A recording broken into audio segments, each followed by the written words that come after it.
welcome back to my channel. Welcome if you're new here. I'm little darling Wendy, and today I want to answer a question that I got on TikTok, and that was, do you manifest once and then you're done, or do you have to keep manifesting? And as always, I like to manifest situations into my personal life so I can, go through them and then teach you and all of that. So let's get into the nitty-gritty of it. And this is a little bit of a trick question to answer because it really depends on where your subconscious is at, where you are at, and what you consider a one and done versus a continuous manifestation. And sorry, we just woke up from a nap. So say hi, puppy. Oh, hello. Okay, so when it comes to manifesting literally anything, I think the trick is to find a technique that works for you, find a routine that you can stick to, and really start to learn and be in touch with your limiting beliefs and your inner world.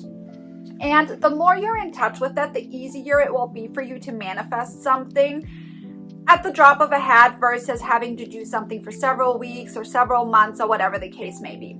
Now, I think also that it's really important to give yourself a grace period, because if you're trying to undo, 30 years of bad negative thinking, doing it once might not really get you the result that you want, or you might get a partial result. And I do consider that a manifestation as well. It doesn't always have to be a full end result manifestation. You can manifest in steps and there's nothing wrong with it.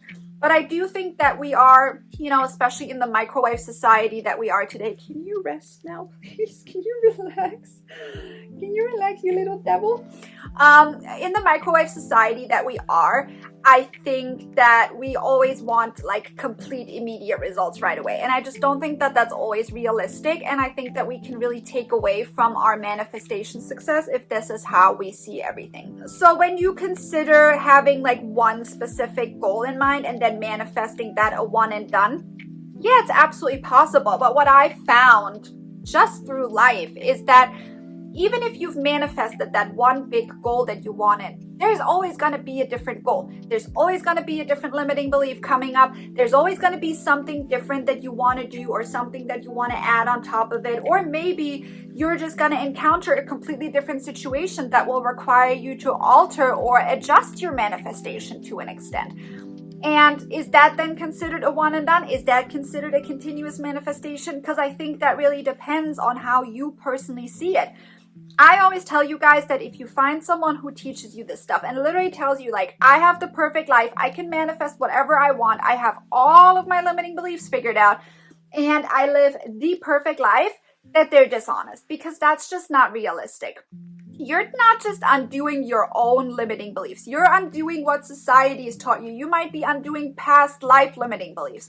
You might be undoing, generational curses that have been passed down to you that you didn't even want or ask for or anything like that.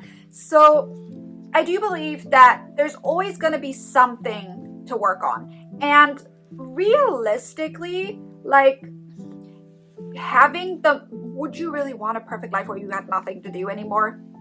That's just not, I don't see how your brain would even allow that.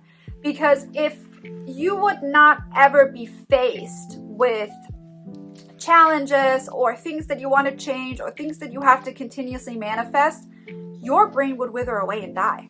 Just out of sheer not being used.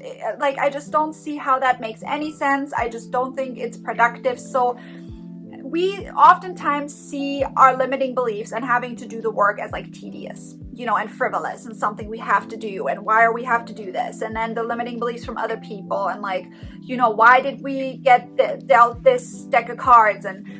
But I do think at the end of the day that every challenge also, my grandma always said that if you didn't go through challenges, how would you learn to know what you want if you don't know what you don't want? Because if you think about it, there's so many different things across the world, and this is kind of this thing where I have a huge problem with social media, because a lot of people feel like their way of doing things is the only right way of doing it. If they like something, everybody has to like it. If the person that you're talking to doesn't like it, a lot of people will resort to name calling or just being nasty to them.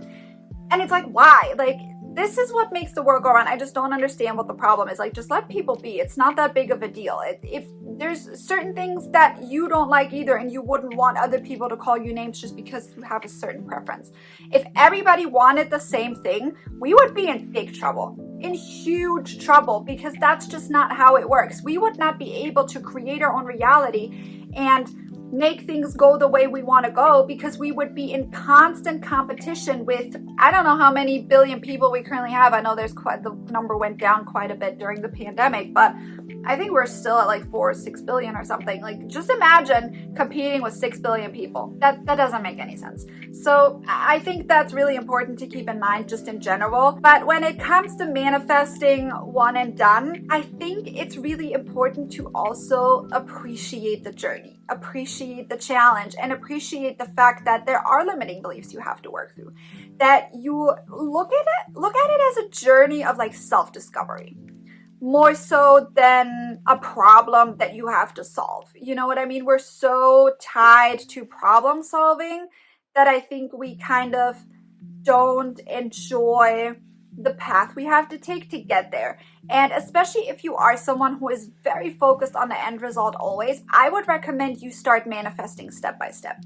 Make small in-between goals that you are manifesting along the way, and really try and appreciate that journey and be grateful for the small steps that you take, because I think it will be much easier for you to kind of let go of this mindset of always chasing the carrot. Because if you have your big manifestation goal, then what?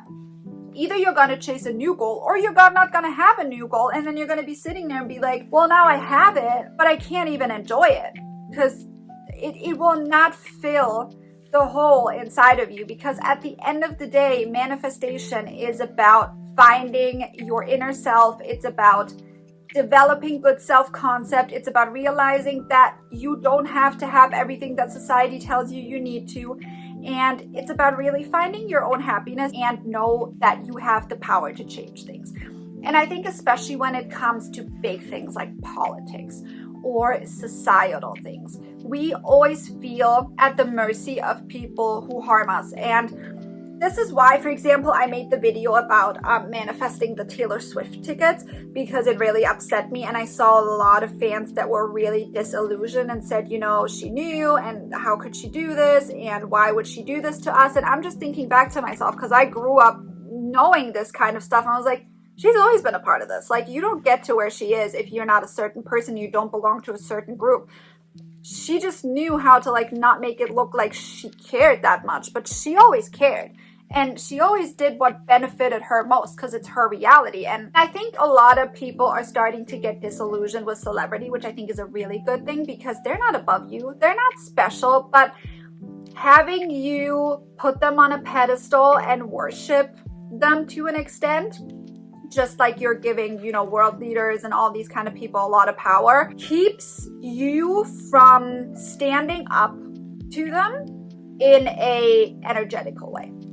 And it also helps them utilize you to manifest what they want on their behalf. And that's just not good. Okay, so I do think that if you are asking yourself these kinds of questions and you're just chasing like your personal goals and your personal career, take a step back and really go through it step by step and really see like, what is it that would make me happy in life, and take it day by day and really try and figure out, is this what I want, or is it maybe the journey that I want, and is there maybe a bigger picture for me? Because at the end of the day, yes, we can manifest everything through a one and done. That's how the whisper method works. That's how the telephone method sometimes works. But I also think that our brain is smart enough to kind of put almost like a delay system in place for bigger things that we want. And I don't believe that it's always necessary to do more than one manifestation round just because you want something bigger. So me being like, with my ADD, I forget all the time to manifest. So I'll write something down and then I just don't ever do it again. And it still manifests. It just takes longer sometimes. But to me, it's not that big of a deal, because time is an illusion. I really don't care. I know it will come to me eventually. So I just let it go because I know it'll come. But I don't do my affirmations and my manifestation techniques more than once. Not usually, but I also manifest step by step. I have big goals throughout the year. That's why I do them every year, and then I break them down month by month, and then I sometimes manifest week by week or day by day. And it really helps keep me grounded, but it also takes the pressure off of quote unquote manifesting. I always try to manifest smaller goals to see, okay, is this really what I want? Is this going the right path? Is this really fulfilling my soul, or am I fulfilling some crazy idea that I have about what society expects of me? And depending on that, I then either go further in that manifestation, or I change it. And I really sit with myself and do a lot of inner work. Manifestation is more about doing your inner work than it is about the outer work. Because at the end of the day, you can have your dream life right now. You can literally just envision something and manifest that dream life right away. But the chances of you actually keeping it, or you actually getting something that will really make you happy, are kind of slim to none, just because you're not addressing all of the limiting beliefs that have held you back to get to where you wanted to be yet. And even just I watch a lot of 2000s reality TV at the moment, a lot of MTV, like Teen Mom and Catfish and all this kind of stuff. And really just looking at it from a 2022 lens and seeing how different things were and how different society was, and the different things that we were told we wanted and we should have, and what's supposed to make us happy and what isn't. And it changes so much, and we are just expected to go along with that and what society tells us will make us happy, that we forget what we actually want, if that makes sense. So, and just to give you an example, and I've gotten this before, if people have called me names based on the place where I live, and I'm just well, that's fair to you, but I love where I live. I will never be homeless. This house is mine. I will never not own this house. So to me, that's more valuable than living in a 4-story mansion, which is exactly where I've lived before, and it belonged to a family member. I didn't pay rent. I didn't do crap in this house. I just lived there and enjoyed it. And it was that's cool, but it didn't make me happy.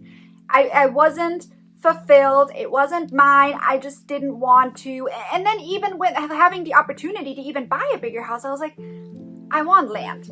I want nature in my backyard. That's what I care about. That's what fulfills me. A big house means a lot of cleaning, a lot of maintenance, a lot of renovation, a lot of decoration, a lot of furniture buying, and I'm someone who's very cluttered, who likes a lot of stuff. So I know that the bigger the house, the more crap I'm gonna buy. And to me, having a small, cozy house with my 2 babies is so fulfilling, knowing that I can go out into my backyard and go into a forest and walk with them and meet deer and all kinds of other animals, versus living in a huge mansion. That might change at some point, but right now, to me, this is my smaller step that I manifested. I've never lived in a house this small, by the way, which again, depending on where you come from, people want different things. There's other people who would die for a place like this. And then there's other people who don't have a place at all right now. And then there's other people who live in huge houses who think this is ridiculous. Find what makes you happy and stop listening to what other people say. Really, really, truly find what feeds your soul. Knowing that I can sit out on the porch and drink my morning coffee and overlook a huge forest, that's what feeds my soul. That's what makes me happy. That's what makes me want to work. That's what makes me want to be creative. That's what makes me want to write books. Just everything that you can even see it in my face. Just knowing that I can let my dog run and he can just play and he doesn't have to worry about anything. That's what feeds my soul. And I think it's important that you find what feeds yours. So anyway, I really hope you enjoyed this video. If you did, please make sure you give it a thumbs up, like, subscribe, go visit me on my other social media, and me and my little baby.